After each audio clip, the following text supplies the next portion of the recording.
technique's not as good as the lifeguard candidates I had when I worked at the Y. And I think that's because a lot of people swim in lakes and their pools at home and haven't had any formal swim lessons, or didn't continue with formal swim lessons. During the interview process, I asked them just to show me their swim skills, and told them that the expectation is to swim the 12 lengths of the pool. After the interview, they went home, and 3 of them contacted me and dropped out before the class even started. And another 3 after the first night. Was it just they couldn't do the swim?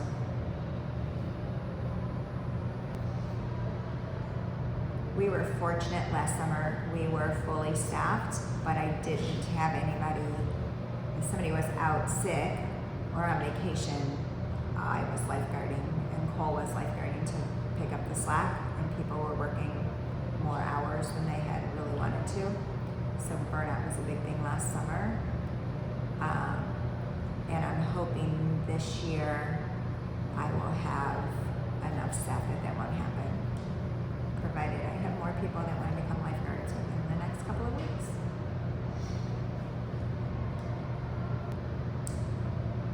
I think that the big misconception is that lifeguards are babysitters and that parents don't have to watch their kids, and they can be lax.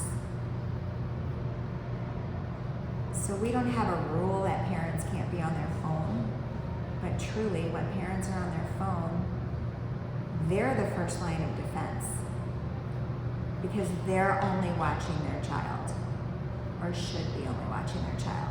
The lifeguards have to watch everybody.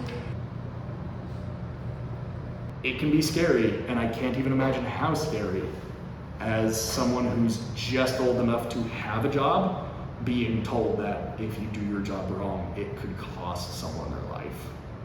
That, I think, is the biggest reason that it's hard to get lifeguards, because it's a lot less scary to think of working at Walmart or McDonald's, and the worst thing that can happen is at McDonald's is you get someone's order wrong, or you burn your hand on the grill.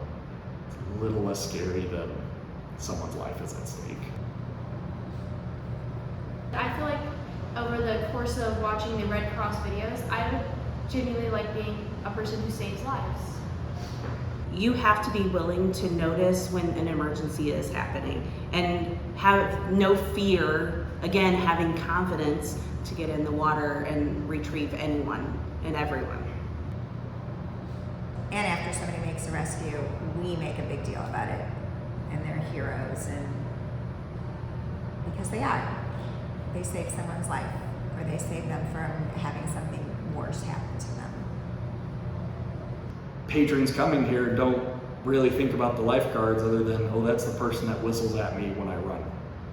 You know, they don't really think of that outer perspective of, oh, that's someone who's trained to keep me safe, to respond, God forbid, anything terrible happened to me. That is a hero in that sense.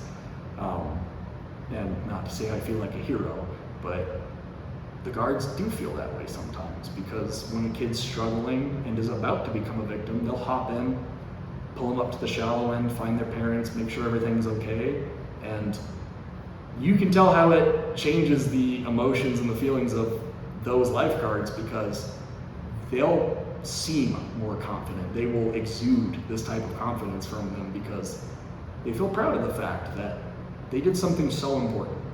Even if that kid was just struggling and would have been fine given time, it's so much safer to have someone there watching them, keeping an eye on them, and doing that job. So I think that being a lifeguard helps you grow so much as a person and just gives you a lot of perspective on things that you otherwise maybe wouldn't spend so much time thinking about.